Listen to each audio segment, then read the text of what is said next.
অবশ্যই একটা ভালো অনেক দিন পর আমরা একসাথে হয়েছি, তার মধ্যে আমাদের যারা অ্যাকচুয়ালি পিতা বলিস, পিতা সমতুল্য আমাদের ডিরেক্টরদের সাথে মানে খেলা। আর সবচেয়ে মজার ব্যাপার হলো ডিরেক্টর তো আমাদের সবসময় ডোমিনেট করে, আমরা একমাত্র খেলার মাঠে চেষ্টা করি তাদের ডোমিনেট করা, জিতার আগ্রহ করি, কিন্তু আশা করছি আমরা জিতবো আমাদের বাবাদের হারায়। আর এত দিন পর আমরা সব ডিরেক্টর এবং আর্টিস্ট আমরা সবাই মিলে মিলন মেলা হচ্ছে, প্লাস আপনারা সবাই আছেন, সো এটা একটা অনেক ভালো লাগার ব্যাপার।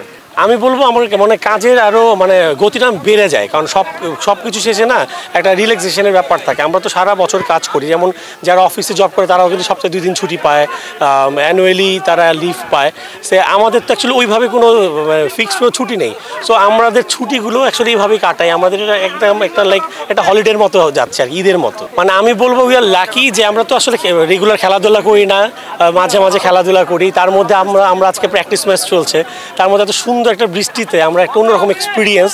সো আমার মনে হচ্ছে এটা খুব এটা এক্সাইটেড। নতুন ক্লাস আমার অলরেডি বিভোর একটা মুভিতে আমি সাইন করেছি, শুটিং চলছে, আর একটা মুভির কাজ অলরেডি শুরু করে দিয়েছি, ওটা হলো আমার মুভির নাম হলো চিলড্রেন অফ দ্য স্টেশন।